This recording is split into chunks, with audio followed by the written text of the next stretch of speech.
tassa bhagavato arahato samma sambuddhassa.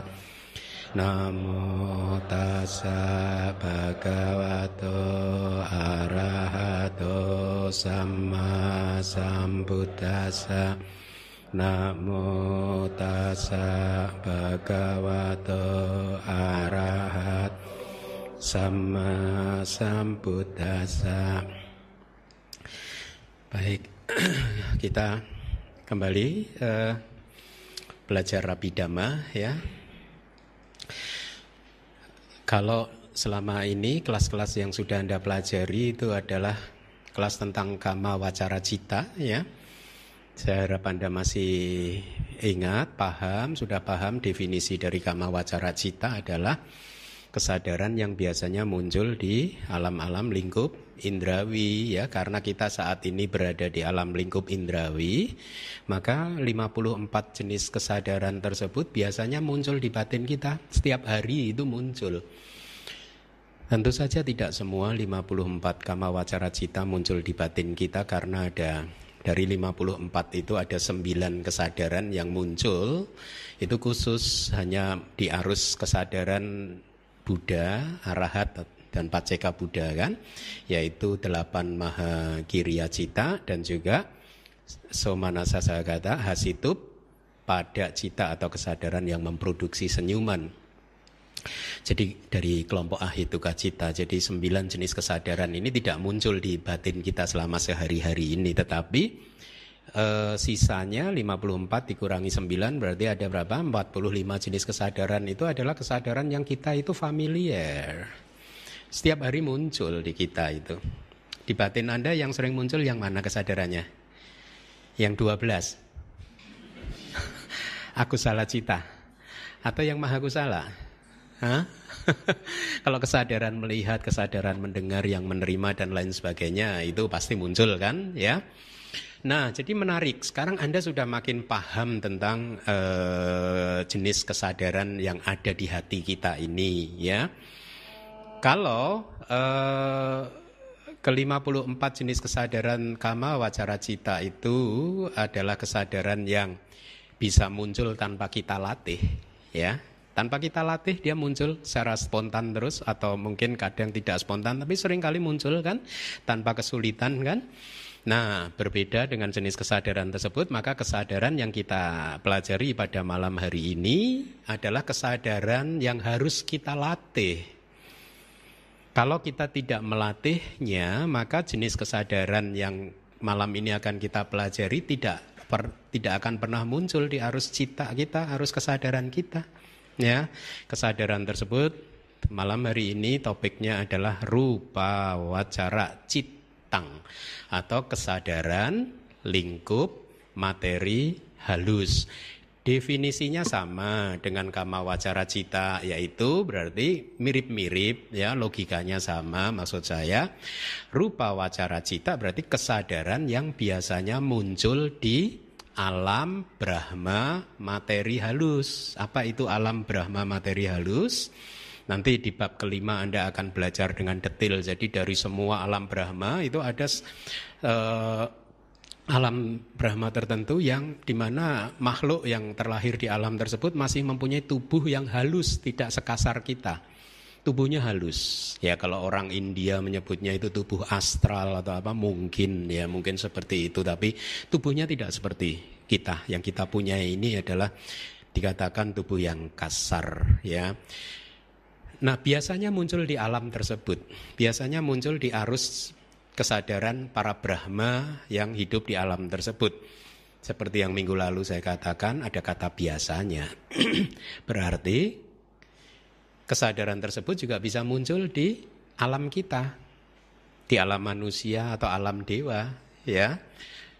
Kesadaran tersebut muncul di alam kita, di batin kita pada saat apa?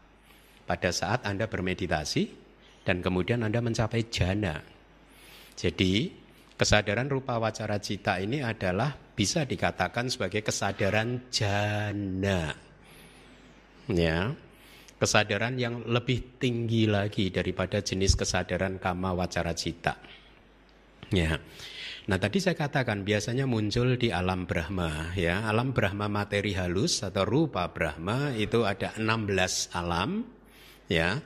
Tapi tidak di semua 16 alam, dia hanya muncul di 15 alam rupa Brahma saja. Yang satu alam tidak bisa muncul, kenapa? Karena di satu alam tersebut ini adalah alam aksanya satta atau alam makhluk tanpa batin. Sesuai dengan namanya, makhluk yang terlahir di alam tersebut tanpa batin, tidak mempunyai batin, berarti jenis kesadaran jana ini tidak bisa muncul. Nah, tadi saya katakan, kesadaran ini bisa dialami oleh kita manusia, tetapi harus kita latih. Ya, makanya yang tadi Anda latih hari Sabtu ini, kita melatih untuk memunculkan jenis-jenis kesadaran ini. Ya, melalui meditasi anapanasati. Sebenarnya ada banyak sekali objek meditasi yang bisa memunculkan kesadaran jana ini. Buddha mengajarkan ada 40 objek meditasi samatha, ya. Sebagian besar dari 40 objek meditasi samatha ini bisa dipakai untuk melatih sehingga Anda bisa memunculkan kesadaran jana ini. Ya, salah satunya adalah anapanasati. Membangun perhatian penuh pada nafas masuk dan nafas keluar. Nah, di kitab Dhamma Sanggani, di kitab komentarnya itu ada disebutkan bahwa latihan untuk mencapai jana itu diklasifikasikan manusia-manusia ini dalam 4 kelompok. Ya, misalnya kelompok yang pertama itu bahasa palinya dukkha patipada, danda abinya, dukkha patipada. Seseorang yang berlatih untuk mencapai jana dukkha patipada, latihannya sulit, dukkha, penuh penderitaan, penuh kesakitan. Nah, itu mungkin Anda merasakannya. Ya, kalau Anda sedang meditasi, Anda menderita enggak? Kalau Anda sulit dan mencapainya dengan penuh kesulitan, penuh rasa sakit dan penderitaan, maka Anda masuk dalam kategori ini, dukkha patipada. Ya, di mana progresnya, kemajuannya itu painful, penuh dengan rasa sakit.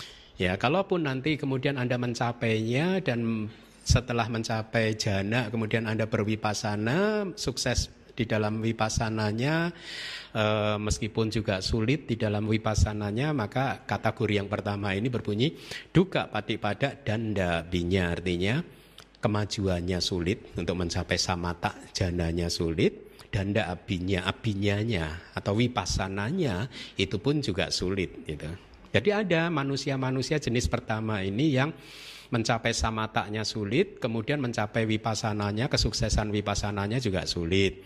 Kemudian variasi yang kedua adalah dukkha patipada kipabinya.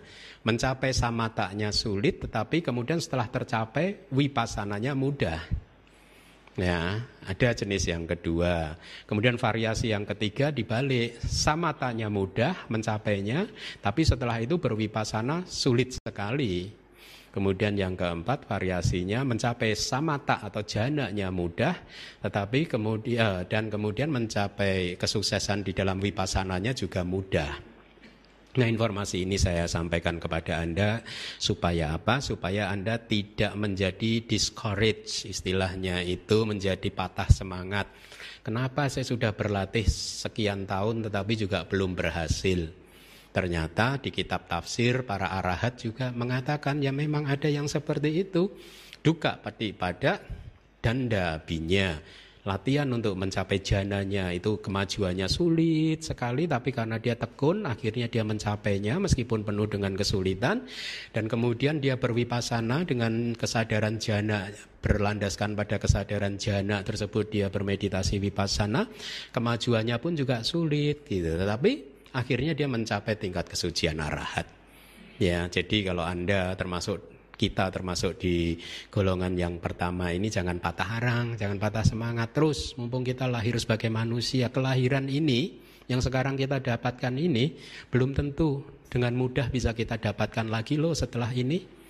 Maka mari kita manfaatkan untuk terus memurnikan batin kita. Nah, kesadaran jana, Buddhism tidak menganggap bahwa kesadaran jana, mencapai jana itu adalah akhir dari latihan kita, bukan.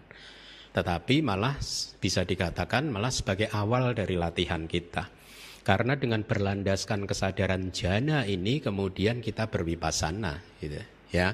Jadi kalau dikatakan oleh kalimat Buddha yang sering saya sampaikan kepada Anda itu samadhing bhikkhave bhaveta samahito bhikkhave bhikkhu yata bhutang pajanati. Oh para bhikkhu, kembangkanlah samadhi ya.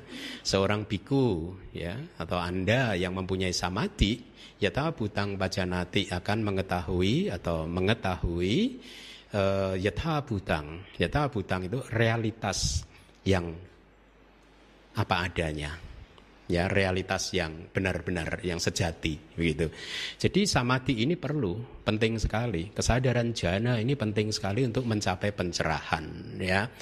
Jadi biasanya seorang biku setelah mencapai jana baru kemudian gurunya akan mengajarkan kepada dia untuk bermeditasi vipassana. Nah, dikatakan di dalam teks juga seseorang yang mencapai jana itu ada kalimat di dalam sutta wiwicewa kamehi wiwicewa aku salehi damehi. Wiwicewa kamehi artinya apa? Anda akan mencapai keadaan batin yang sama sekali terpisah, terputus dengan objek-objek indrawi ini, dengan panca indera kita. Jadi keadaan jana itu adalah wiwicewa kamehi. Keadaan batin yang sudah terputus dengan panca indera ini. Aktivitas panca indera sudah tidak ada lagi. Kenapa? Karena pada saat seseorang mencapai kesadaran jana, batin dia benar-benar fokus pada satu objek, yaitu objek meditasinya dalam hal anapanasati. Batin dia hanya fokus pada nimitta. Ya. Dan dia akan bisa fokus pada nimitta ini secara terus-menerus selama 1 jam, 2 jam, 3 jam, 4 jam. Batinnya tidak berubah, tidak bergerak ke objek yang lain. Di kelas-kelas awal sudah saya katakan bahwa cita kita pada 1 detik hanya bisa mengambil 1 objek saja, tidak bisa mengambil 2 objek. Sehingga Anda bisa bayangkan kalau batin Anda berhasil mempertahankan perhatiannya pada objek nimitta Anda selama 1 jam, 2 jam, berarti batin Anda sudah tidak mengambil objek suara lagi. Batin Anda tidak mengambil objek penglihatan lagi. Batin Anda tidak mengambil objek bau, cium melalui hidung Anda, melalui lidah Anda, atau melalui sentuhan Anda. Sehingga inilah mengapa yang sering dideskripsikan pada saat seseorang mencapai jana, maka dia terputus dengan dunia panca indera. Anda berada dalam keadaan keheningan yang total. Karena batin Anda sudah tidak tergoda lagi untuk lari, hidup terjebak pada kehidupan panca indera lagi. Batin Anda sudah cukup puas dengan objek jana Anda, yaitu dalam konteks ini adalah nimitta. Wiwicewa kamehi, terpisah dari objek-objek panca indera atau dari aktivitas yang masih memerlukan panca indera. Wiwicewa aku salehi damehi, terpisah dari aku salah dhamma itu ya.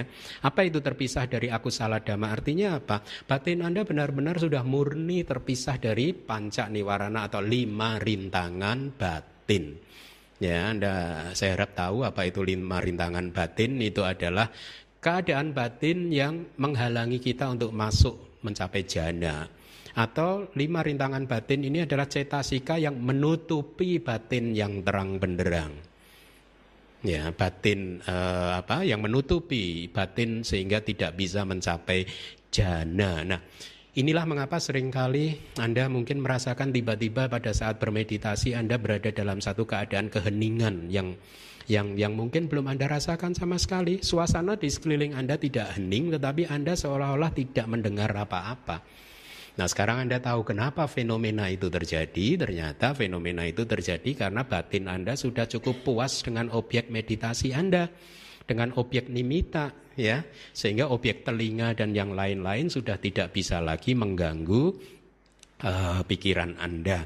Makanya kalau di dalam definisi tentang jana itu dikatakan wiwekaja atau jana ini wiwekaja, lahir dari kesunyian. Ya, kesunyian dari apa? Kesunyian dari panca niwarana atau 5 rintangan batin, dari aku salah dhamma. ya, dari dhamma yang tidak baik, ya. Nah, mari kita mulai. Di dalam Abhidhamma Sanggaha ada syair seperti ini yang saya minta Anda membaca. Mari kita baca bersama-sama. Vitaka, wicara, piti, suke kagata, patama jana kusala citang. Stop. Patama jana, jana pertama. Ya, jadi ini adalah kesadaran kusala jana pertama, sahitang itu bersama, witaka, wicara, piti, suka, tapi disingkatkan, makanya itu saya beri tanda koma untuk mempermudah Anda. Suka, A-nya di drop, hilang menjadi suke kagata. Ya, tapi sesungguhnya itu terdiri dari dua suku kata, suka dan ekagata.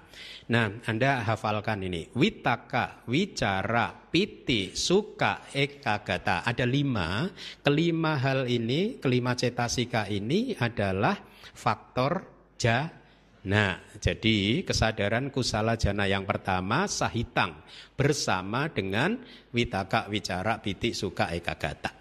Mari kita baca kesadaran yang kedua. Wicara,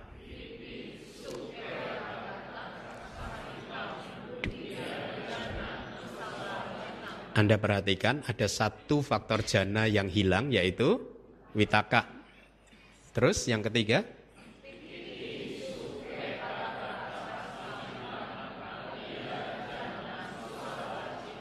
ada satu faktor jana lagi yang hilang, yaitu wicara. Kemudian yang keempat,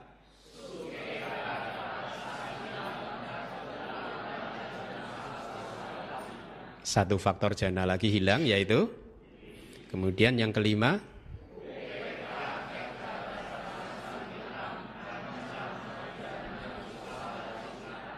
ya, itu kesadaran jana yang kelima. Anda lihat ada perubahan faktor jana dari tadinya yang keempat itu adalah suka, kemudian berubah menjadi UPK, ya. Jadi faktor jananya tetap 2. Jadi ini adalah nama dari 5 kesadaran jana. Kalau Anda mencapai jana pertama, sesungguhnya pada saat itu di arus batin Anda yang muncul secara terus menerus selama 1, 2, 3, 4 jam adalah, mungkin kalau jana pertama adalah berarti witaka, wicara, piti, suke, kagata, sahitang, padama jana kusala citang, ya. Bahasa Indonesianya mari kita baca.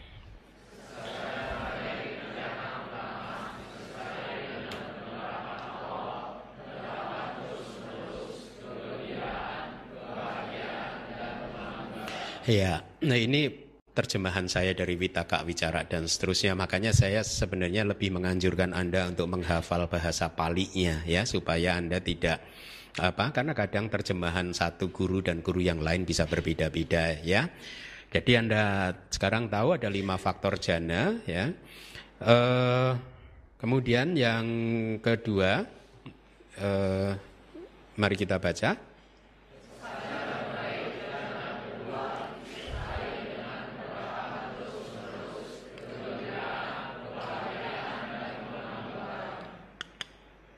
Terus.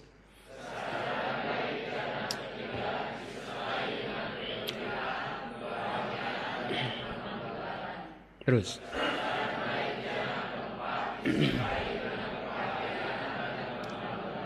Terus.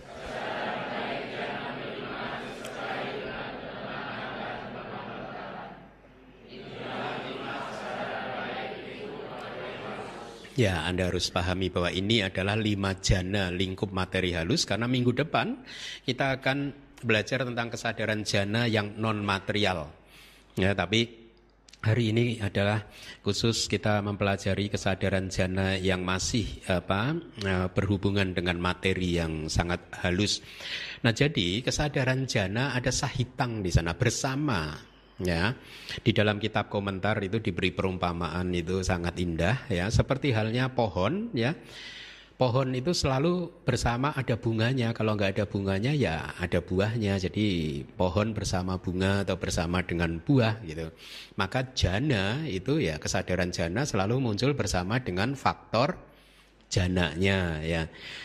Jadi kalau kita berbicara tentang jana, sesungguhnya kita sedang membicarakan 5 faktor jana tadi yang sudah berkembang secara sempurna. Saya katakan secara sempurna. Ya, kenapa?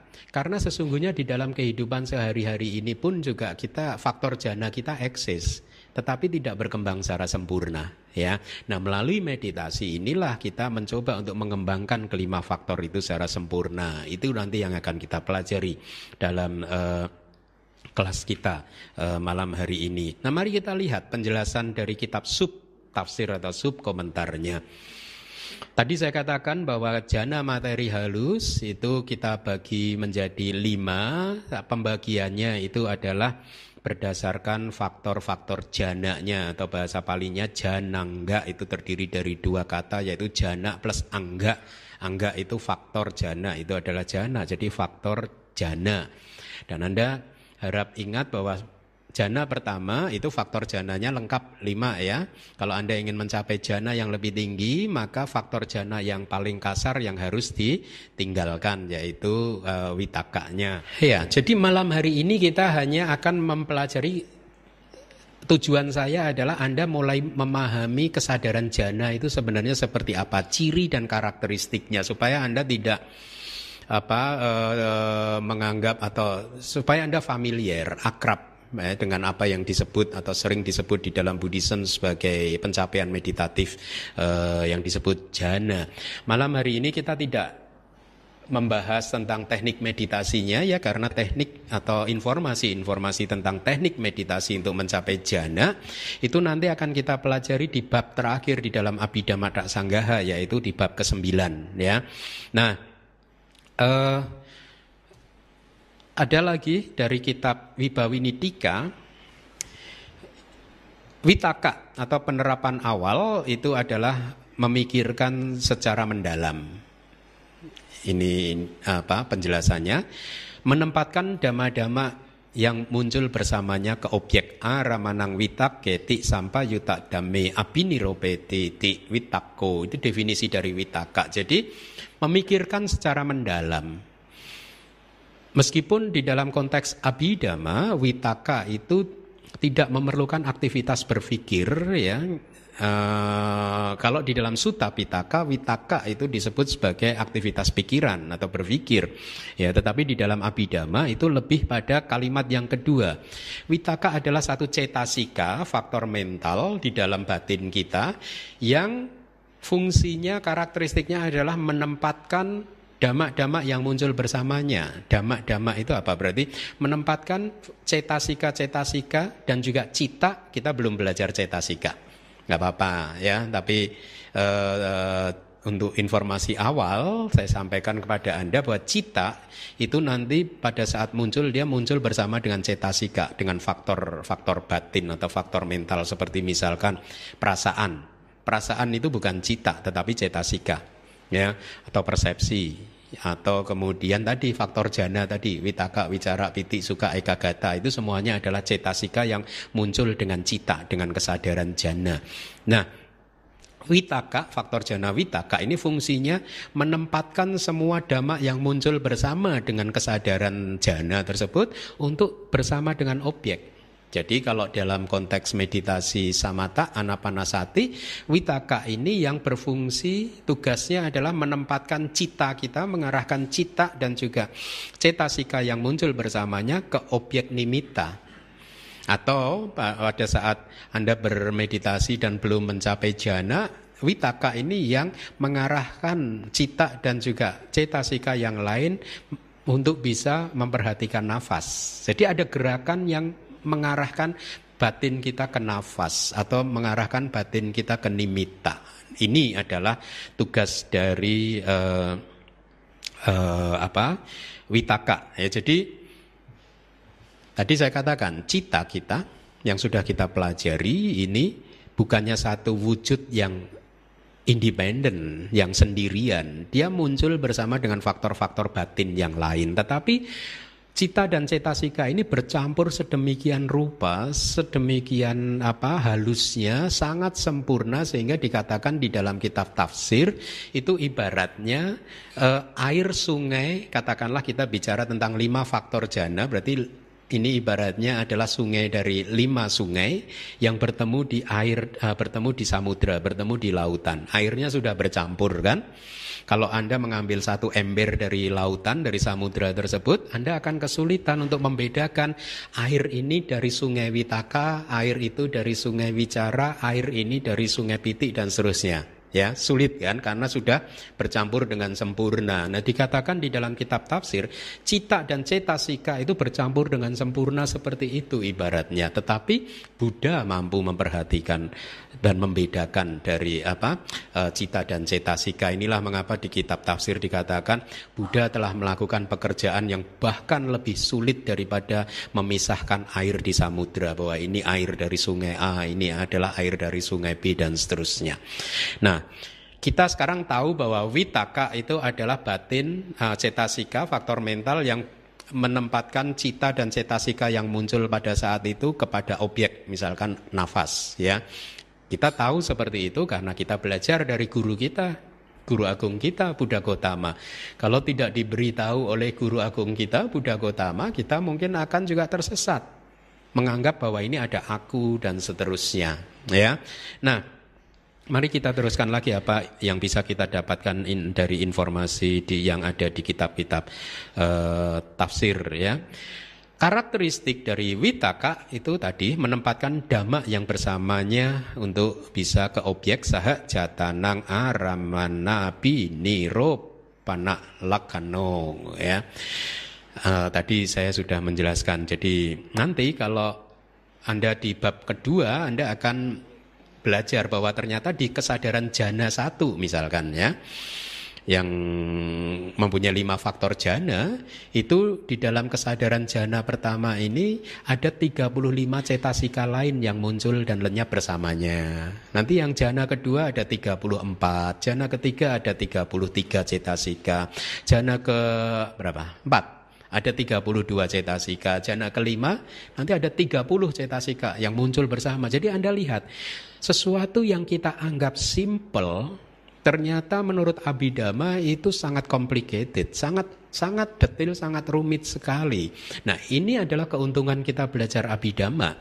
Karena pengetahuan Abhidhamma kita ini nanti akan membantu Anda untuk bisa membedakan dari faktor-faktor jana tadi, sehingga Anda bisa mencapai jana yang lebih tinggi. Karena untuk bisa mencapai jana yang lebih tinggi, Anda harus mampu mereview, melihat 5 faktor jana tadi, dan kemudian faktor jana yang paling kasar yaitu Witaka harus bisa di-drop untuk tidak muncul lagi. Ini adalah teknik untuk mencapai jana yang lebih tinggi. Nah, ada satu cerita di Wibawinitika itu. Jadi kadang kitab-kitab tafsir ini seperti ini memberikan banyak cerita, tujuannya semata-mata supaya kita tidak keliru di dalam memahami dhamma atau Witaka dalam konteks ini, ya, dengan banyak cerita dan dengan banyak batasan sehingga pemahaman kita menjadi presisi, ya. Seperti halnya seseorang yang hidup di desa yang mendapatkan akses ke kerajaan melalui atau sangat tergantung kepada orang dekat raja atau teman dari saudaranya. Demikianlah halnya dengan cita yang sangat tergantung kepada Witaka untuk bisa bertemu dengan objek. Jadi setiap gerakan dari cita Anda untuk mengamati nafas itu adalah karakteristik dari apa? Witaka. Ya. Dia adalah gerakan awal dari cita untuk menuju ke objeknya. Nah, nanti ada lagi faktor jana kedua yaitu wicara yang berfungsi mempertahankan supaya cita Anda bersama dengan nafas, sehingga cita Anda tidak lari ke sini, tidak lari ke sana, ya. Nah, kita lihat, kita pelajari pelan-pelan, ya. Jadi dengan mempelajari Abhidhamma, makin hari pengetahuan Anda makin bertambah, ya. Sekarang Anda sudah tahu ternyata ada energi batin atau cetasika yang berfungsi mengarahkan objek Anda ke cita, ya. Kemudian bagaimana cita yang muncul? Ada pertanyaan lalu di kitab tafsir kita. Bagaimana cita yang muncul tanpa Witaka? Karena di bab kedua nanti Anda akan belajar tentang diure dari 89 cita atau 120 cita yang akan kita pelajari di bab pertama, itu ada 55 cita itu yang bisa muncul tanpa Witaka. Ya, contoh, jana kedua, jana ketiga, jana keempat, jana kelima itu bisa muncul tanpa witaka. Karena witaka hanya muncul di jana pertama. Lalu pertanyaannya adalah bagaimana kalau witaka itu adalah cetasika yang berfungsi mengarahkan cita kita ke objek, padahal di jana kedua, ketiga, keempat, kelima itu tidak ada witaka. Lalu yang mengarahkan ke objek siapa? Kan pertanyaan ini bagus.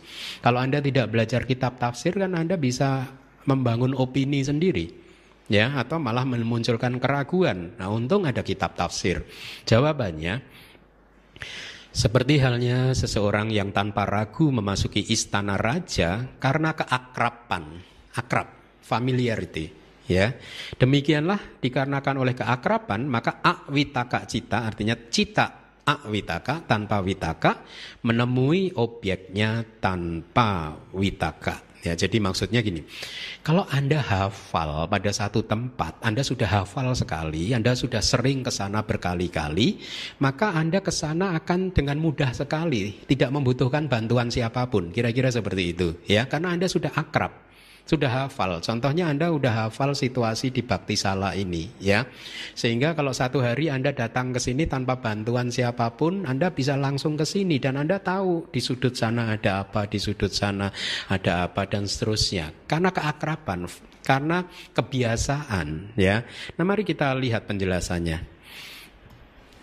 Yang dimaksud dengan keakraban atau bahasa Palinya itu paricaya adalah pengembangan atau pengolahan batin yang lahir melalui, ini penting, kesinambungan tanpa putus. Artinya kalau Anda melatih jana, batin Anda itu arus dari cita Anda dengan bantuan witaka itu bisa bertahan bersama dengan nimita selama berjam-jam. 1 jam, 2 jam, 3 jam, 4 jam atau lebih. Ini yang disebut kesinambungan tanpa putus, meskipun strictly speaking ada jedanya, ada putus-putusnya. Tetapi dia secara sempurna seolah-olah menyambung, sehingga kesan yang bisa Anda rasakan bahwa Anda seolah-olah bersama dengan nafas, ya, atau bersama dengan nimita itu selama berjam-jam tidak berubah-ubah, padahal sesungguhnya dia bergerak, muncul lenyap, muncul lenyap. Kesadaran yang melihat ke nimita itu muncul lenyap, muncul lenyap. Kesinambungan tanpa putus dari berlangsungnya cita dengan witaka, yaitu kesadaran jana tadi, di dalam arus cita, ya. Paricayoti cita sa witaka cita sa santane abinha pada pawati wasena nibata cita bawana.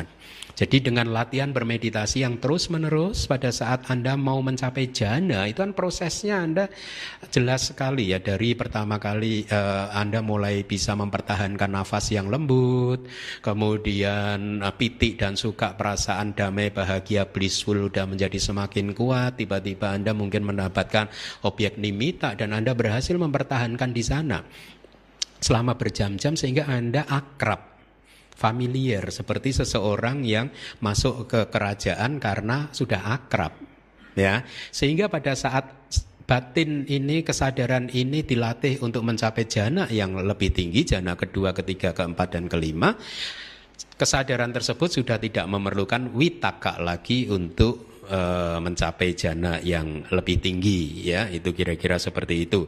Nah, mari kita lanjutkan. Ada lagi jenis kesadaran yang tidak memerlukan witaka, yaitu 5 winyana. Ya, ini istilah teknis winyana. Anda masih ingat caku winyana, sota winyana. Jadi ini istilah khusus. Sebenarnya maknanya sama. Winyana dan cita itu sama artinya. Tetapi dalam konteks abhidhamma, di dalam cita ini kita pisahkan. Winyana itu adalah cita yang berkaitan dengan panca indera. Kalau yang lain itu kita memakai istilah loba mula cita, dosa mula cita, dan seterusnya, ya. Jadi 5 winyana adalah kesadaran mata, kesadaran telinga, kesadaran hidung, kesadaran lidah, dan kesadaran tubuh. Jenis kesadaran ini bisa muncul tanpa witaka. Lalu bagaimana pertanyaannya? Kesadaran ini tidak mempunyai witaka kok bisa menemui objeknya? Kan seperti itu, ya. Jawabannya adalah ini tadi sudah kesadaran jana kedua dan seterusnya menemui objeknya dikarenakan oleh daya pengolahan jana yang lebih rendah. Ini yang tadi saya jelaskan. Kembali lagi ke 5 winyana, menemui objeknya tanpa witaka karena daya bentur antara landasan dan objek. Mata kita disebut landasan mata, telinga disebut landasan telinga. Jadi benturan antara landasan mata dan objek mata ini keras sekali. Ya, karena landasan mata ini adalah materi, landasan objek mata juga materi. Benturan antara dua materi ini keras sekali. Kalau jana, kesadaran yang melihat ke jana itu landasannya adalah batin, non material. Ya, kemudian objek dari jana juga bukan materi, bisa jadi konsep. Jadi benturannya itu berbeda. Nah, landasan panca indera kita dengan objeknya itu benturan antara jenis materi, material, rupa dan rupa. Karena benturannya keras sehingga dikatakan mereka tidak membutuhkan witaka untuk bisa menemui objeknya. Ya. Sangat bagus sekali informasi-informasi ini kalau Anda pahami ya, jadi pengetahuan Anda semakin bertambah. Kemudian kita akan masuk ke faktor jana yang kedua, wicara. Ya. Definisi dari wicara adalah aramanetena citang wicarati ti wicaro, artinya wicara dikarenakan oleh wicara maka cita pergi mengelilingi objeknya. Nah, ini menarik, ya. Katakanlah ini adalah tubuh nafas Anda. Kalau Anda berhasil mempertahankan perhatian pada tubuh nafas, keseluruhan nafas, ya, masuk dan keluar, ya. Cetasika yang mengarahkan cita untuk fokus kepada nafas adalah witaka. Dia hanya mengarahkan saja ke nafas. Tetapi kalau dia wicaranya belum kuat, maka cita ini akan keluar lagi dari nafas. Paham? Maka dia harus dikembangkan faktor jana yang kedua yang disebut wicara, yaitu yang mempertahankan ini ke nafas, ke tubuh nafas. Dia diceritakan ini seperti mengelilingi objeknya, berjalan-jalan mengelilingi objek. Nafas, tubuh nafas masuk, nafas keluar, nafas masuk, nafas keluar, begitu. Jadi cetasika atau faktor batin yang membuat Anda bisa tetap kesadaran perhatian Anda bisa tetap bersama dengan nafas, itulah yang disebut wicara. Dia mempertahankan batin Anda untuk ke objeknya dan tidak lari keluar dari objek meditasi Anda. Ya, jadi sangat bagus untuk bisa memahami kesadaran ini. Dengan demikian Anda akan lebih mudah untuk berlatih, ya. Apa yang harus Anda kembangkan supaya kita bisa memunculkan kesadaran jana ini. Nah, karakteristik dari wicara adalah terus-menerus membelai dalam tanda kutip, membelai objek. Tadi, membelai tubuh nafas. Kalau nanti nimitanya sudah muncul, ya membelai nimita. Bersama dengan nimita terus. Tidak lari kemana-mana lagi. Ya, kuat gitu. Jadi, wicara ini yang mempertahankan batin kita untuk tetap bersama dengan objek meditasinya. Ya, jadi sekali lagi nanti Anda akan di dalam penjelasan ini akan paham bahwa proses mencapai jana yang lebih tinggi ini adalah sesungguhnya proses untuk mencapai kualitas batin yang makin lembut, lebih lembut lagi, lebih lembut lagi. Ya, perumpamaan. Jadi untuk membedakan witaka dan wicara di kitab-kitab tafsir dijelaskan ada 3 perumpamaan yang akan saya sampaikan. Yang pertama adalah perumpamaan gema dari genta. Witaka itu diibaratkan seperti pukulan pertama pada gong, pada genta, ya. Padama ganta abigato. Sedangkan wicara itu diibaratkan seperti gema atau anurawa bahasa Palinya, gema dari suara gentanya. Jadi kalau Anda memukul genta, ya, pukulan pertamanya adalah witaka, suaranya gemanya itu adalah wicara. Terus menerus bersama dengan muncul terus menerus. Wicara itu seperti yang tadi saya katakan, dia berjalan mengelilingi objeknya. Jadi seperti memeriksa objek, ya. Mempertahankan batin bersama dengan objeknya sehingga Anda mampu memeriksa objek, memeriksa karakteristik entah baik itu karakteristik yang general, yang umum maupun karakteristik individual. Karakteristik yang general itu adalah Anicca, dukkha dan anatta. Kalau karakteristik individual itu masing-masing dari keadaan batin dan tubuh jasmani ini mempunyai ciri karakteristiknya sendiri-sendiri. Nah, dengan bantuan wicara kita bisa makin memahami ciri dan karakteristik tersebut. Perumpamaan yang kedua adalah seperti perumpamaan sayap burung, ya, sebagai pergerakan dari cita atau kesadaran. Vitakka itu diibaratkan seperti kepakan sayap burung pada saat hendak terbang ke udara. Sedangkan wicara itu lebih tenang sifatnya dikarenakan tidak memerlukan pergerakan yang berlebihan. Diibaratkan seperti sayap burung yang terkembang ketika ia telah berada di angkasa, ya. Jadi vitakka itu gerakan pertamanya, wicara itu pada saat sudah sampai ke puncaknya dan dia sangat tenang.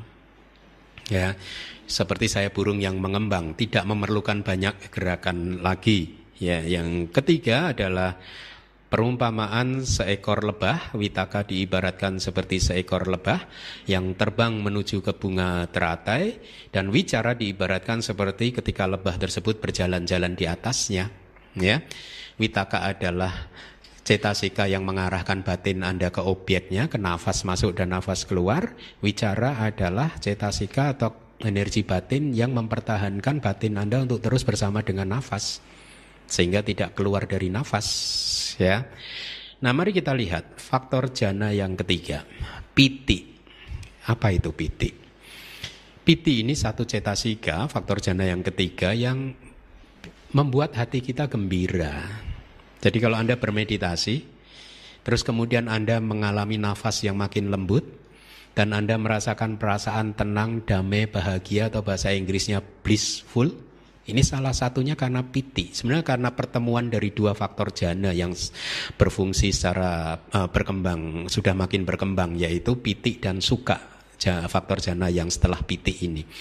Dua faktor jana ini membuat batin kita menjadi tenang, damai, dan bahagia. Nah, piti itu adalah yang membuat batin ini gembira, membuat batin ini cukup puas bersama dengan objek meditasinya.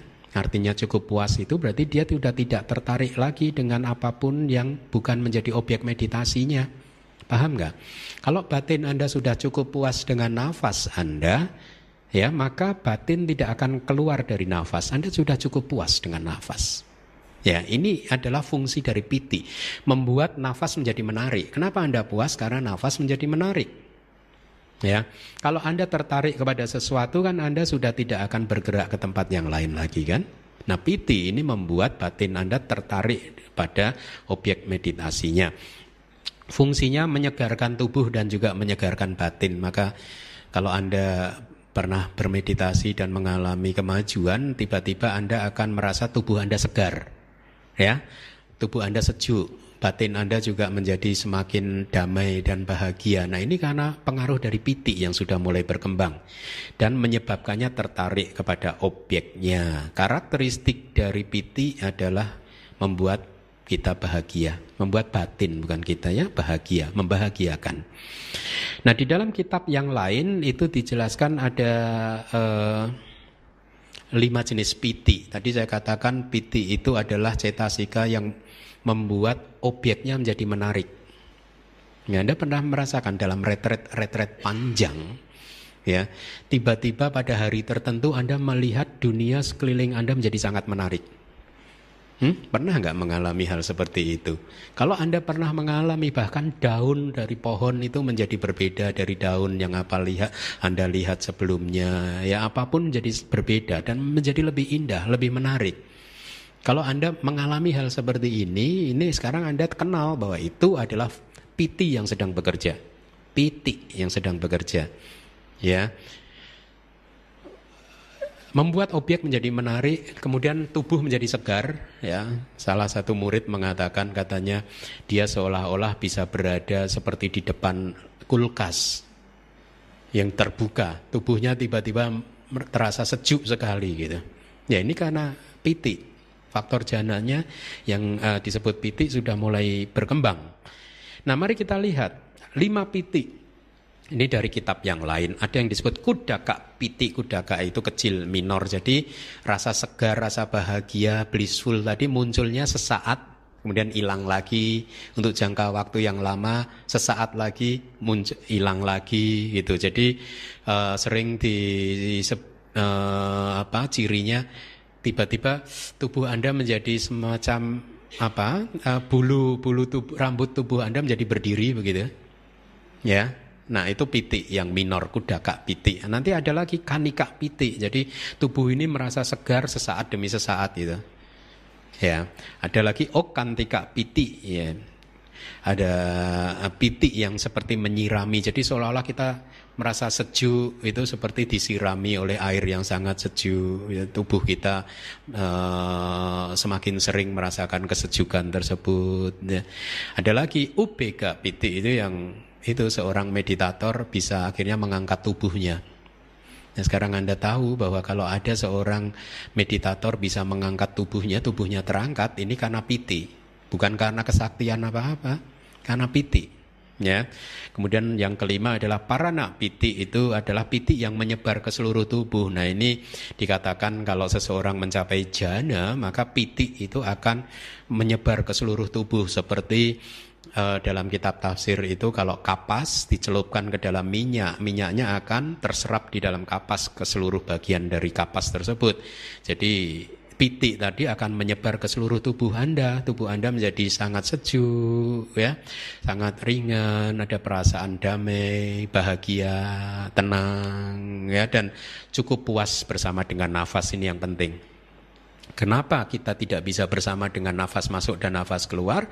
Karena kita belum puas dengan nafas masuk dan nafas keluar, masih tertipu oleh persepsi masa lalu kita bahwa ada objek yang lebih menarik daripada nafas. Ya, sehingga akhirnya pikiran bergerak keluar terus dari nafas. Ya, karena pitiknya belum berkembang. Karena begitu pitik ini berkembang, maka nafas tiba-tiba berubah menjadi sangat menarik. Dan Anda cukup puas untuk bersama dengan nafas, sudah tidak tergoda lagi. Citanya, kesadarannya sudah tidak tergoda lagi dengan hal-hal yang di luar nafas. Ya. Nah, tadi saya katakan kemudian yang faktor jhana yang berikutnya adalah apa? Suka.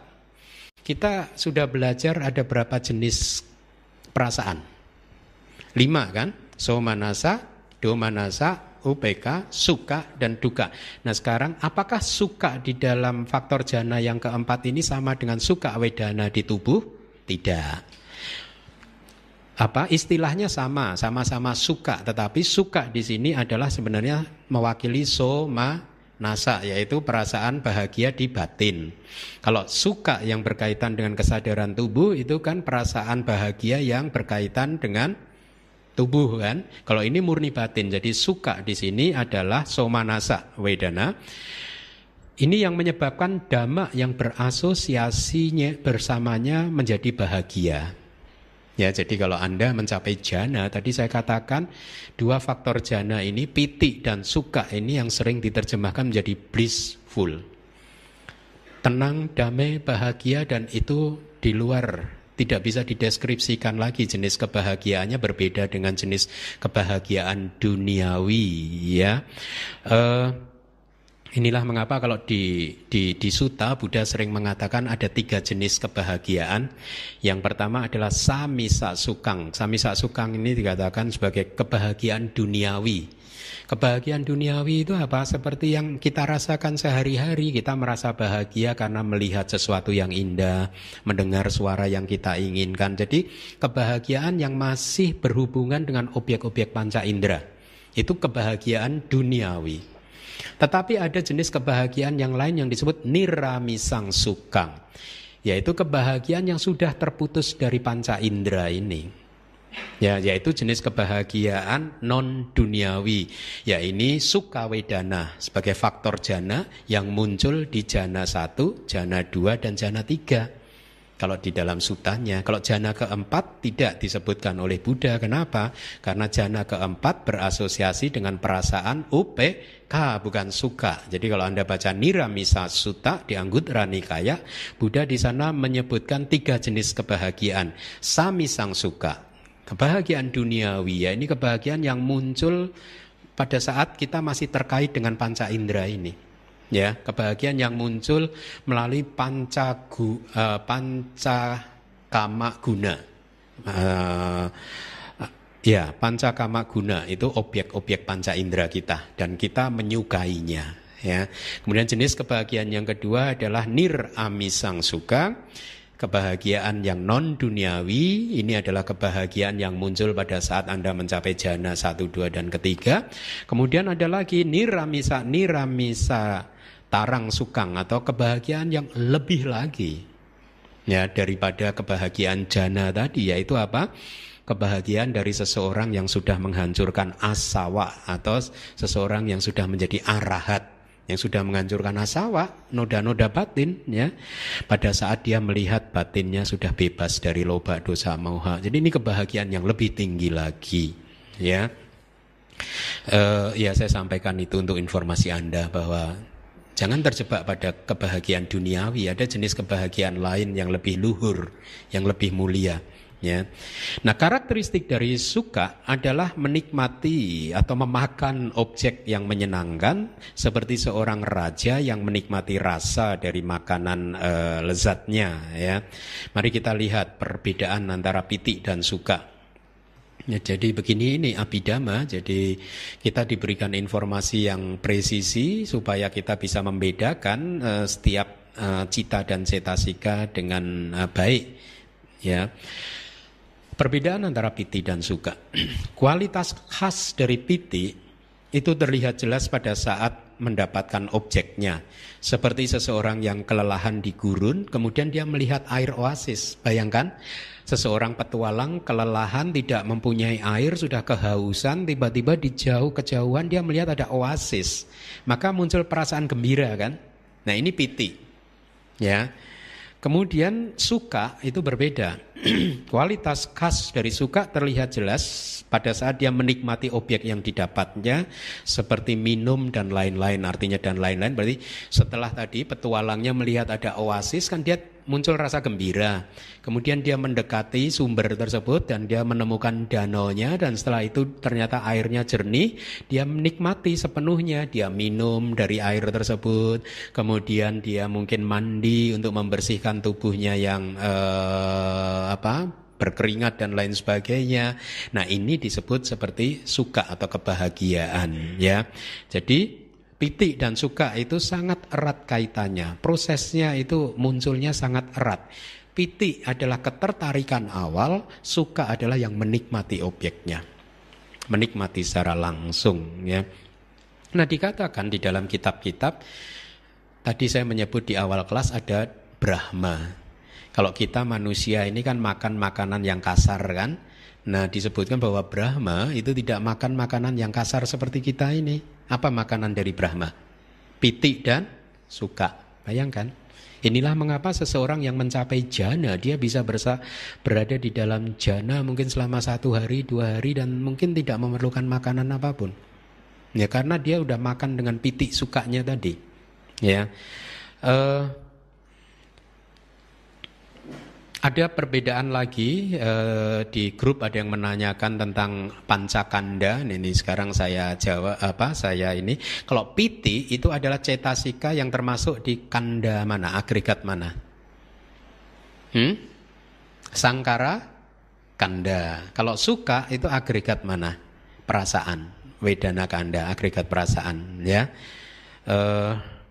itu yang bisa kita dapatkan dari faktor jana, perbedaan antara piti dan suka. Kita masuk ke faktor jana yang terakhir, yaitu ekagata atau sering disebut sebagai samadhi.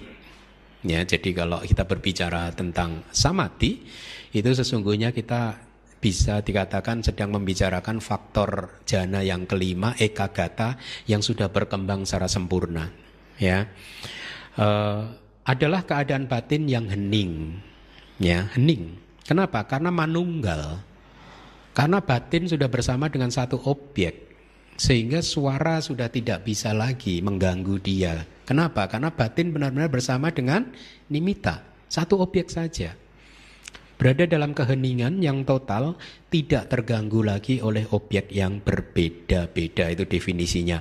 Nana aramana wikepa abawena. Ya, satu titik objek yang identik, saya beri garis bawah, objeknya identik. Artinya apa? Sebenarnya objeknya muncul lenyap terus, tetapi objek yang sama lenyap, kemudian objek yang sama lagi identik muncul lagi, sehingga seolah-olah objeknya terus sama, ya. Nah, karakteristiknya adalah ketenangan, membuat Anda tenang, tubuh Anda menjadi ringan, ya. Dalam keadaan mencapai jana dikatakan tubuh Anda seolah-olah sensasi ini sudah tidak terasa lagi, lenyap, ya. Batinnya menjadi seimbang, awik kepak lakana. Dikarenakan olehnya atau dikarenakan oleh ekagata tersebut, maka kesadaran atau cita yang berasosiasi dengan ekagata juga menjadi tenang dan seimbang. Jadi eka itu satu, ya. Anda familiar kan dengan kata eka? Satu, aga itu apa? Bagian. Jadi satu bagian. Pada saat ekagata ini berkembang, maka samadhi berkembang. Batin Anda benar-benar berhenti di satu bagian objek saja.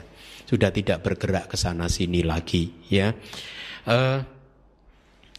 Jadi ini adalah 5 faktor jana yang kalau Anda ingin mencapai jana, maka kelima faktor ini yang harus Anda kembangkan secara maksimal, secara sempurna. Tadi di awal saya katakan bahwa di dalam kehidupan sehari-hari ini pun sebenarnya 5 faktor jana juga eksis.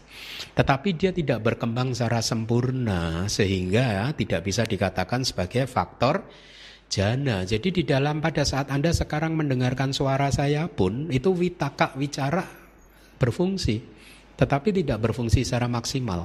Ya, inilah mengapa karena witaka itu lemah di dalam kehidupan sehari-hari, maka kita sering mengantuk. Kalau Anda sering mengantuk itu karena batin Anda kekurangan energi. Kenapa? Karena tidak ada pergerakan energi, ya, maka akhirnya batin jatuh tertidur. Ya. Atau kalau wicara Anda lemah, maka efeknya apa? Ya sering keraguan-raguan, ragu. Saya harus begini atau harus begitu, ya. Saya harus ke DBS atau tidak. Saya harus mendengarkan kelas Abhidhamma atau tidak. Ya, karena wicara Anda lemah. Atau kalau piti, faktor jana yang ketiga itu lemah, maka efeknya apa? Karena piti berfungsi untuk membuat objeknya menjadi menarik. Betul kan? Kalau yang berfungsi membuat objek menjadi menarik ini lemah, berarti efeknya objek menjadi tidak menarik. Karena tidak menarik, maka muncul kemarahan, pikiran jahat, ingin menghancurkan objeknya, ya. Kemarahan, kebencian, dendam, iri hati yang ingin menghancurkan objeknya ini muncul, ya. Karena apa? Sebenarnya dosa mula cita ini bisa muncul karena pitiknya tidak berkembang secara sempurna. Kalau suka kebahagiaannya lemah di dalam kehidupan ini, efeknya apa? Gelisah. Ya, Anda tidak puas, duduk di sana tidak puas, pindah duduk di sini tidak puas, di sana tidak puas, gelisah, ya, atau menyesal, ya. Kenapa, ya? Ya, penyesalan, karena Anda tidak bahagia. Orang yang gelisah dan orang yang menyesal adalah orang yang tidak bahagia, ya. Sukanya tidak berkembang. Faktor jana yang disebut suka tidak berkembang. Ekagata juga muncul di dalam kehidupan sehari-hari, tetapi karena lemah, kalau lemahnya ini terlalu lemah, maka efeknya apa? Lihat, ekagata tadi membuat batin Anda manunggal kan? Ya, kalau dia lemah, akhirnya batinnya tercerai-berai. Sehingga efeknya apa? Ingin melihat sesuatu yang enak, ingin mendengar suara yang enak, ingin mencium bau melalui hidung yang Anda sukai dan seterusnya. Anda menikmati dunia panca indera, lari ke sana, lari ke sini, batin Anda pontang-panting ke sana kemari.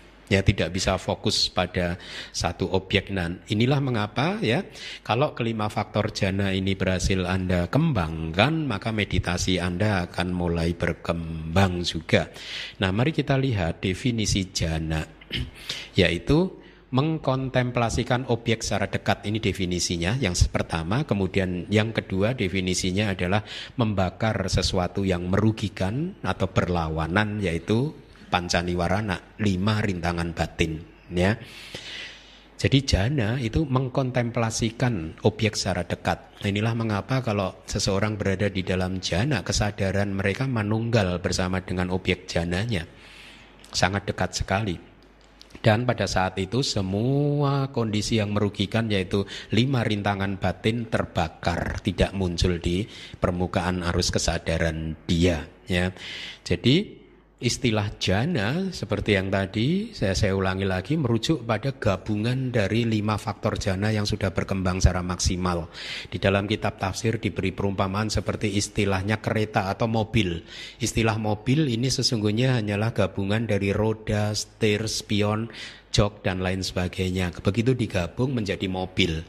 Witaka, wicara, piti, suka, eka, gata begitu digabung menjadi jana. Nah, saya sampaikan hal yang lain. Pasa itu yaitu kontak, ini cetasika. Sanya itu persepsi.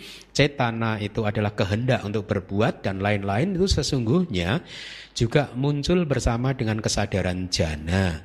Tetapi mengapa yang disebut sebagai faktor jana hanya 5 saja? Maksudnya pada saat Anda mencapai jana sesungguhnya ada 35 faktor mental juga yang muncul bersamanya di jana yang pertama. Kalau jana yang kedua ada 34 juga faktor mental atau energi batin yang muncul bersamanya. Lalu pertanyaan di sini kenapa hanya 5 itu saja yang disebut faktor jana? Ya, jawabannya adalah karena kelima faktor tersebutlah yang mengkontemplasikan objeknya secara dekat dan juga berfungsi untuk membakar atau berlawanan dengan 5 rintangan batin. Saya ambilkan dari kitab Dhammasanggha-Niyata-kata ya, halaman 167 dari Pali Text Society. 2 jenis jana yaitu yang pertama yang mengkontemplasikan objek secara dekat atau aramanupanijjana, dan yang kedua adalah yang mengkontemplasikan karakteristik secara dekat lakanupanijjaya. Ya, penjelasannya adalah yang pertama itu adalah 8 pencapaian jana dengan menggunakan objek patawi kasina atau kasina tanah dan kasina-kasina yang lain. Ya, ada banyak sekali objek. Tapi jana yang definisi yang kedua itu adalah ada 3 vipassana. Jadi pada saat Anda berlatih vipassana, Anda sedang mengkontemplasikan karakteristik secara dekat. Karakteristik apa? Pada saat Anda bervipassana, Anda mengkontemplasikan anicca, dukkha, dan anatta secara dekat. Pada saat Anda bervipassana, Anda mengkontemplasikan karakteristik individual dari misalkan loba, yaitu apa? Karakteristik individualnya adalah menggenggam objeknya. Atau dosa, karakteristik individualnya adalah menjadi bengis, menjadi kasar terhadap objeknya. Ya, jadi ini definisi ini, maka vipassana juga bisa disebut sebagai jana. Tetapi ya saya ingatkan, rupa wacara jana atau jana yang kita pelajari malam hari ini adalah jana dari definisi yang pertama.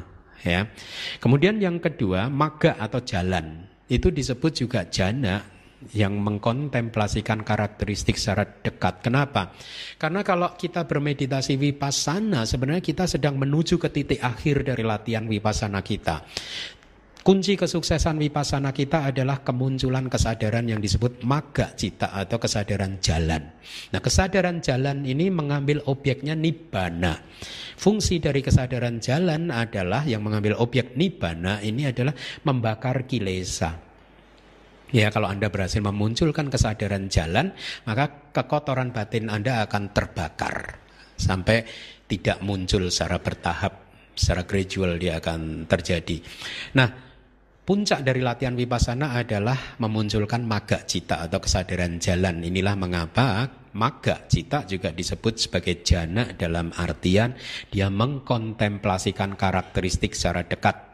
Kemudian yang C, yang ketiga pala atau buah. Ini adalah jenis kesadaran yang muncul setelah magga.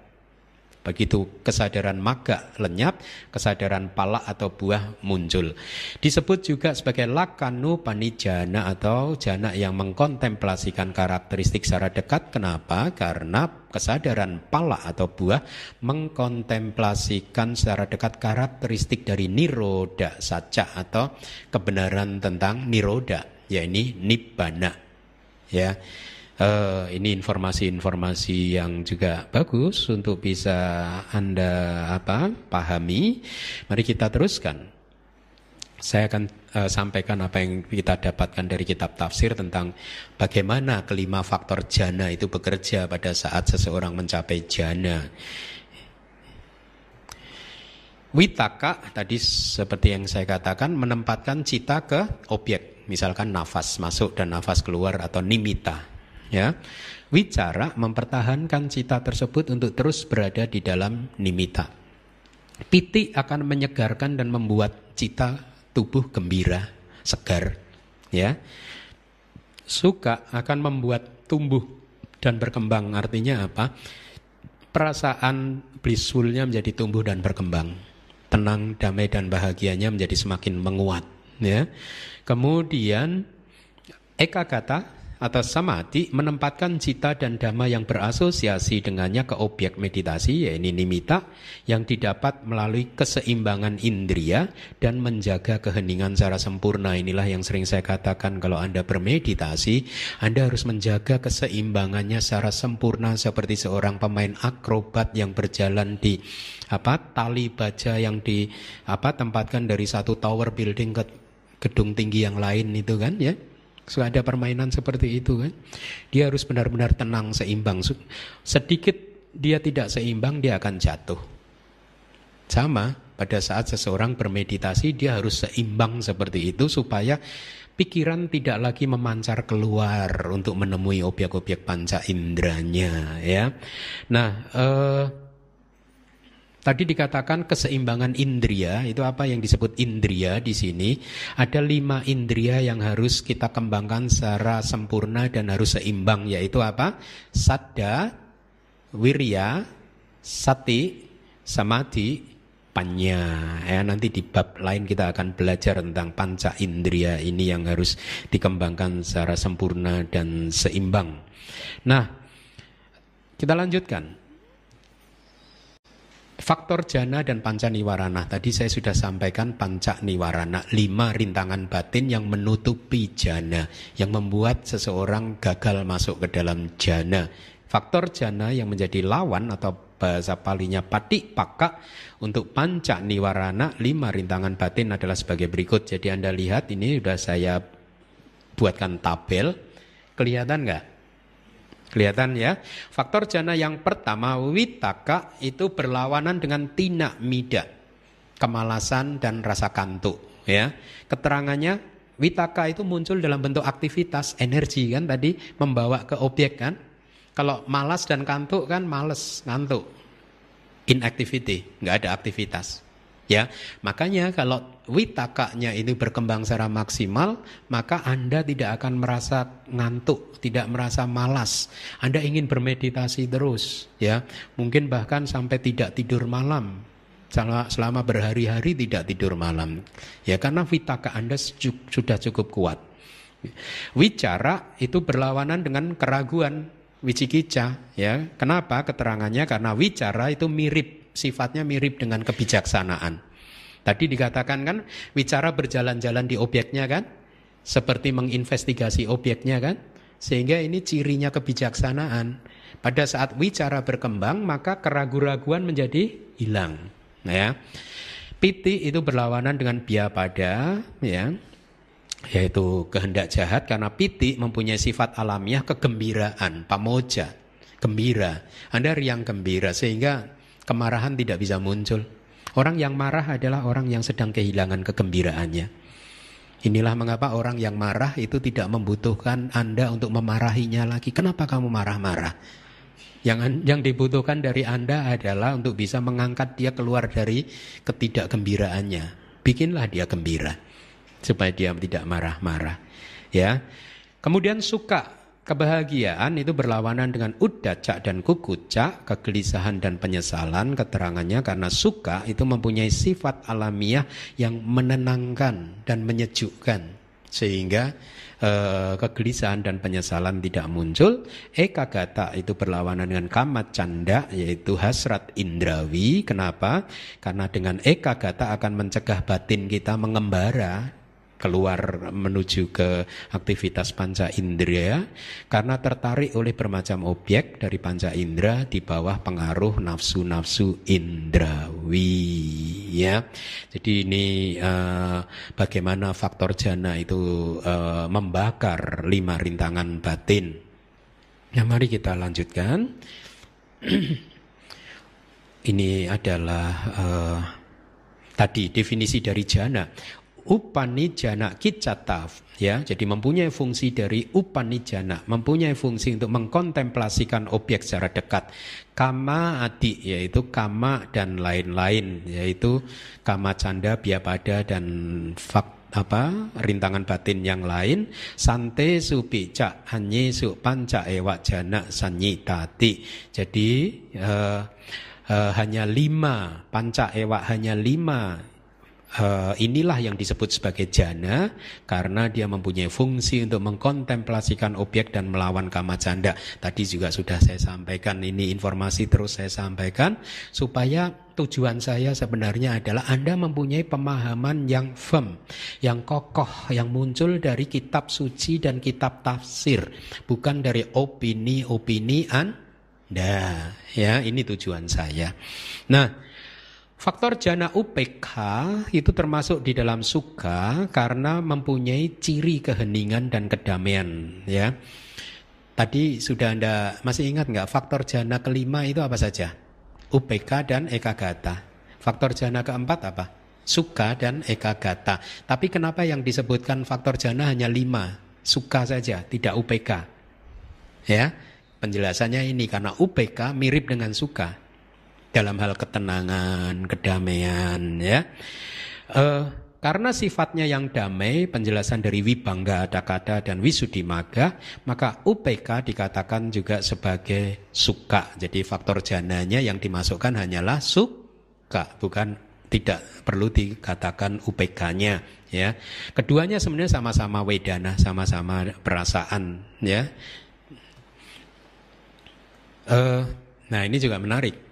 Kenapa di dalam kesadaran jana itu kita tidak membedakannya menjadi kesadaran jana yang muncul secara spontan dan tidak spontan seperti di kesadaran loba mula cita dan yang lain-lain, ya, yang dibedakan menjadi spontan dan tidak spontan. Mari kita lihat apa penjelasan di kitab tafsir. Kita tidak bisa mengatakan bahwa jana itu adalah kesadaran asangkarika atau yang tanpa dorongan atau yang spontan. Kenapa?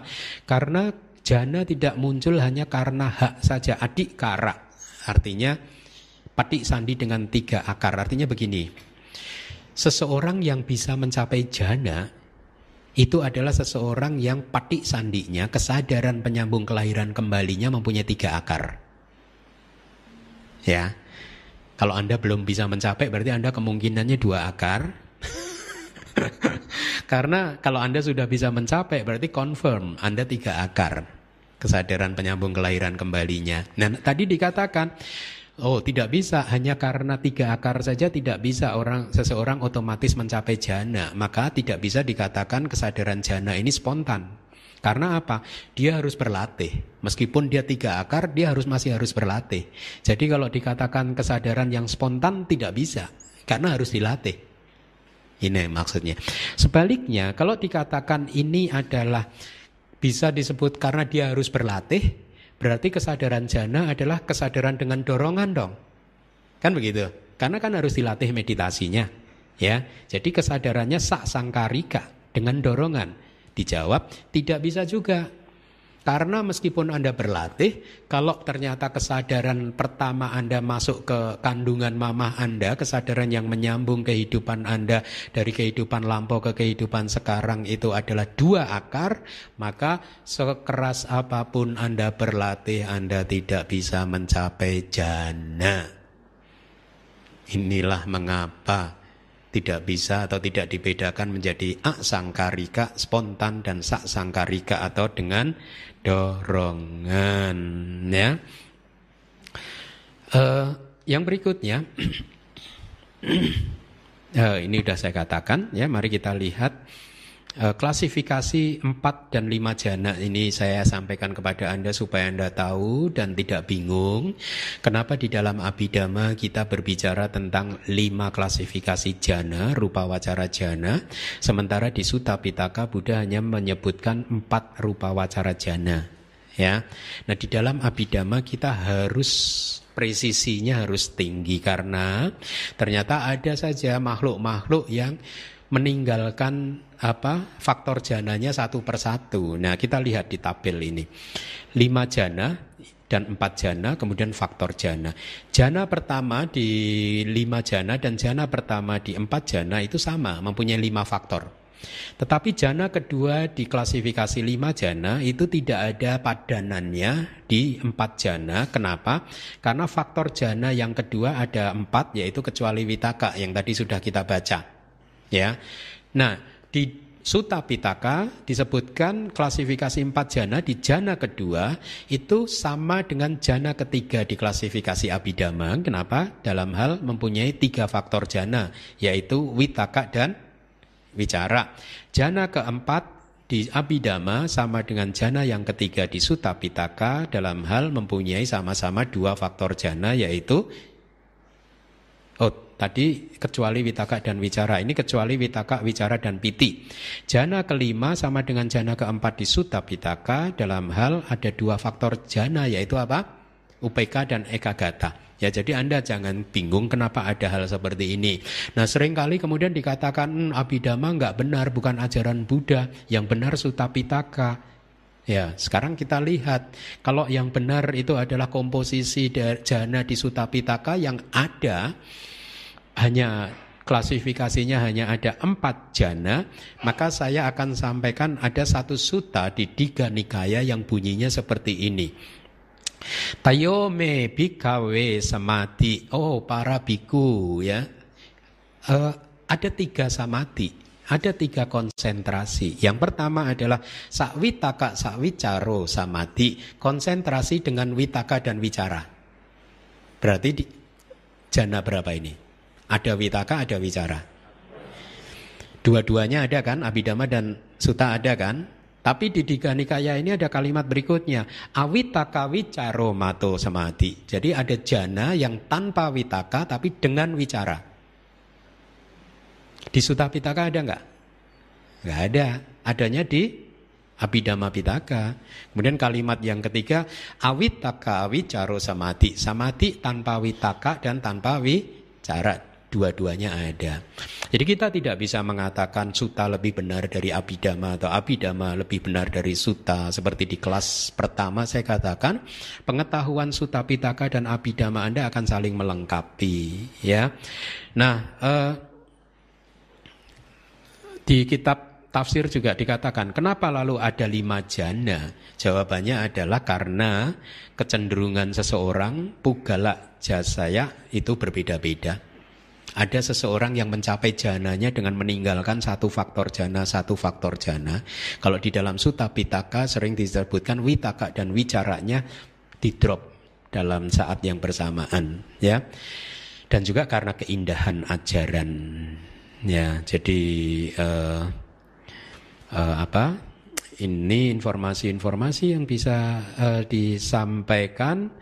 Kemudian di jana yang pertama tadi saya katakan, untuk membuat atau melatih mencapai jana yang lebih tinggi, maka yang Anda harus lakukan hanyalah meninggalkan faktor jana yang paling kasar, yaitu berurutan dari Vitaka, Wicara, Piti dan seterusnya, ya. Tetapi biasanya di dalam berlatih meditasi untuk mencapai jana, pada saat seseorang mencapai jana pertama, maka guru akan melatih orang tersebut untuk mengamankan jana pertamanya, menguasai jana pertamanya, yaitu dengan melatih 5 penguasaan supaya dia benar-benar bisa keluar masuk di dalam jana dan kemampuannya untuk masuk ke jana pertama tidak hilang sebelum dia akhirnya diizinkan untuk mencapai jana yang lebih tinggi, yaitu 5 penguasaan itu Anda akan dilatih untuk menguasai, bisa memasuki jana kapanpun Anda inginkan, atau bisa berada di dalam jana selama yang Anda inginkan, bisa keluar di dalam jana seperti yang Anda inginkan dan seterusnya, ya. Nah,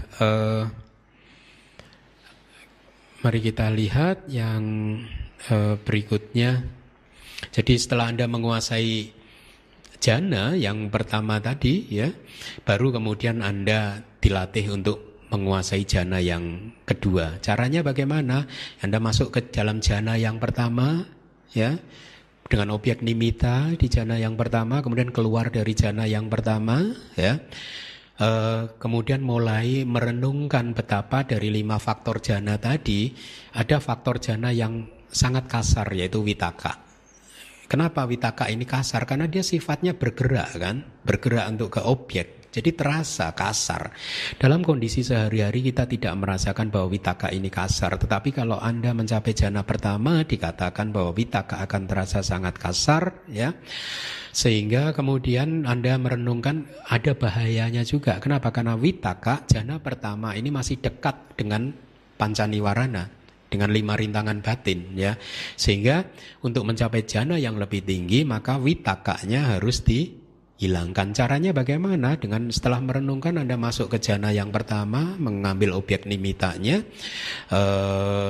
kemudian memperhalusnya sampai kemudian vitaka tidak muncul. Ya, pada saat vitaka tidak muncul, maka hanya faktor jana yang lain yang muncul, dikatakan Anda masuk ke jana yang kedua. Atau dalam konsep sutta, maka vitaka dan wicara sekaligus dilatih supaya tidak bisa muncul. Demikian seterusnya, diperlembut, semakin menjadi lembut halus sampai pada saat Anda mencapai jana yang keempat, di mana semua nafas Anda berhenti secara total. Ya, kalau Anda sedang bermeditasi anapanasati, ya. Nah, ini adalah rupa wacara jana. Mari kita lihat sedikit lagi. Ini adalah nama jenis. Anda lihat yang jenis kesadaran. Anda lihat di kalimat yang terakhir, rupa wacara vipakacitani nama. Artinya ini adalah cita resultan, ya, kesadaran resultan lingkup materi halus. Nama kesadarannya sama, vitaka wicara piti suke kagata sahitang pada majana wipaka citang. Yang membedakan hanya wipaka. Kalau tadi kusala citang, yang ini wipaka citang, sama. Nah, kalau rupa wacara kusala jana itu muncul di arus batin kusala kan. Kalau kusala berarti muncul di arus batin siapa? Yang non arahat. Ya. Ada istilah khusus lagi, mungkin yang belum saya perkenalkan. Istilahnya adalah sekha, S-E-K-K-H-A, sekha, atau seseorang yang masih harus berlatih. Ya, ini definisi untuk siapa? Sotapana, sakadagami, dan anagami. 3 klasifikasi makhluk suci ini disebut sebagai sekha, yang masih harus berlatih lagi untuk menjadi seorang arahat. Dan pudujana itu ya seperti seseorang yang masih belum tercerahkan. Jadi pudujana dan sekha, kalau dia mencapai jana, maka jenis kesadaran yang muncul adalah kusala citang, padama jana dan seterusnya, ya. Nah,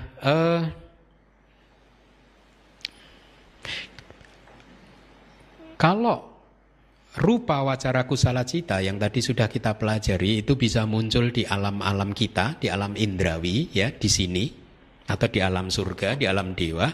Tetapi yang ini rupa wacara wipaka cita tidak bisa muncul di alam manusia atau alam surga. Dia hanya muncul di alam Brahma materi halus, ya. Dia adalah buah dari karma wipaka, buah dari kusala jana, ya. Nanti akan kita bahas secara sekilas. Mari kita baca. Silakan.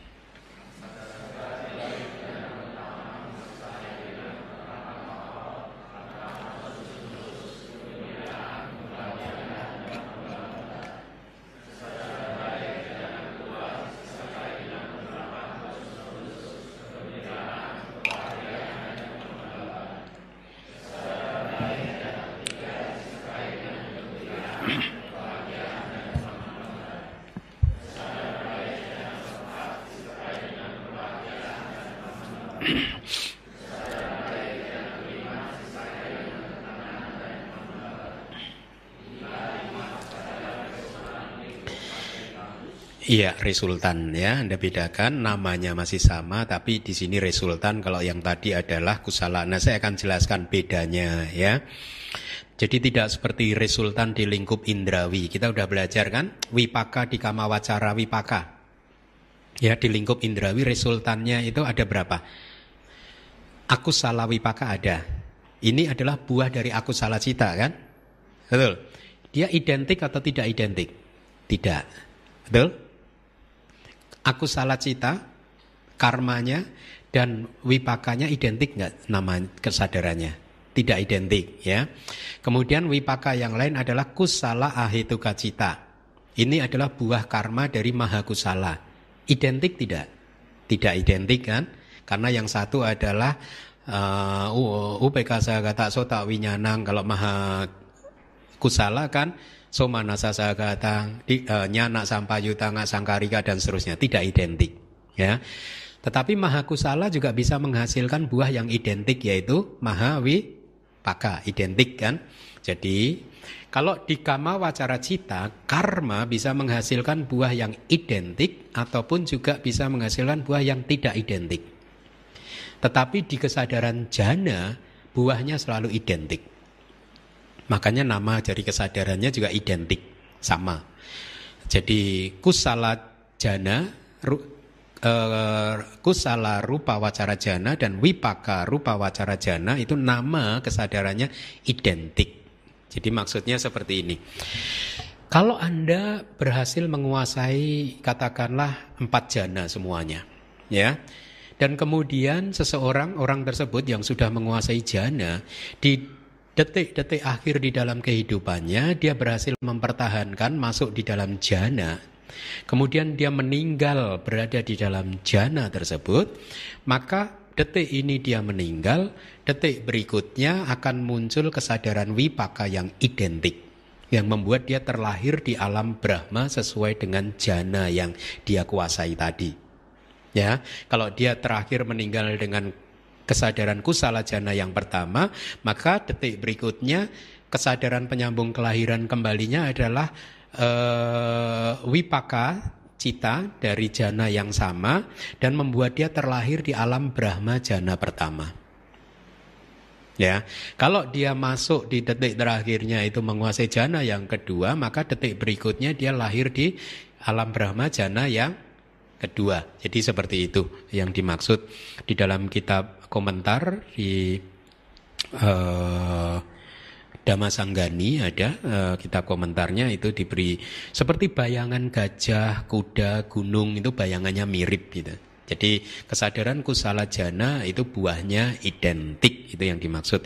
Nah, kalau kama di lingkup indrawi, kalau kita melakukan karma lingkup indrawi, ya, baik itu melakukan kewajiban, dana, sila, bawana dan seterusnya, kebajikan maksud saya, buah dari kebajikan tersebut bisa muncul di waktu kapanpun, artinya bisa di kehidupan besok, besoknya lagi kan begitu ya, tidak bisa ditentukan. Tetapi kesadaran jana ini, begitu Anda berhasil melakukan kusala jana, kama ya, berarti ini kama yang kusala, di detik terakhir di dalam kehidupan, maka buahnya langsung Anda petik di kehidupan berikutnya, detik berikutnya, membuat Anda terlahir di alam Brahma sesuai dengan jana yang Anda kuasai, itu yang dimaksud ya. Nah,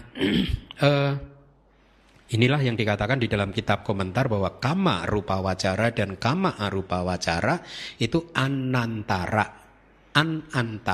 atau na antara, tanpa jeda. Ya, di kehidupan ini Anda menguasainya, ya, meninggal dunia dengan jana tersebut, detik berikutnya Anda terlahir, buahnya akan langsung bisa Anda petik, ya. Nah, itu yang bisa kita sampaikan. Mari kita baca lagi. Anda perhatikan saja kalimat yang terakhir itu apa? Rupa wacara kiriya citani nama. Jadi ini adalah kesadaran fungsional. Anda masih ingat definisi kesadaran fungsional? Apa? Kesadaran yang hanya muncul untuk melakukan fungsinya, tapi tidak meninggalkan jejak karma, tidak mempunyai potensi karma, sehingga kesadaran ini tidak bisa membuahkan hasil. Ya, berbeda dengan kusala. Kusala muncul melakukan fungsinya, lenyap, jejak karmanya masih ada, potensi karmanya masih ada, sehingga dia bisa mempunyai potensi untuk membuahkan hasil. Nah, fungsional kiriya tidak seperti itu, ya. Dia muncul di batin siapa? Arahat Buddha, Paceka Buddha, atau secara teknis disebut seseorang yang sudah menghancurkan asawa. Seseorang yang sudah menghancurkan atau kina sawa, menghancurkan asawa, menghancurkan noda-noda batin. Arahat Buddha, Paceka Buddha, ya. Sehingga arahat melakukan apapun termasuk mencapai jana, pencapaian jananya tidak akan memberikan buah apapun, ya. Tapi kenapa para arahat masih masuk ke jana? Karena dita, bahasa palinya itu ada dita dhamma wihara. Karena arahat ingin hidup bahagia di saat ini, merasakan kebahagiaan di saat ini aja, untuk merasakan kebahagiaan. Mari kita baca bahasa Indonesianya supaya Anda familiar.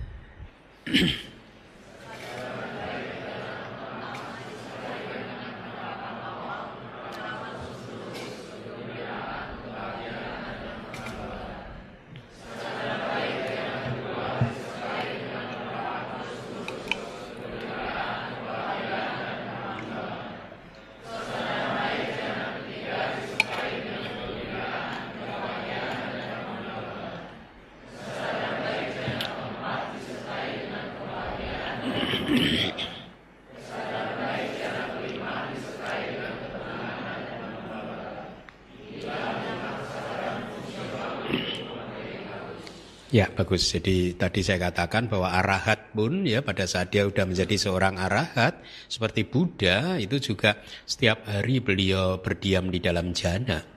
Kenapa? Karena tadi saya katakan bahasa palinya dita dhamma wihara. Ya, ingin hidup bahagia di saat ini, merasakan kebahagiaan di saat ini, karena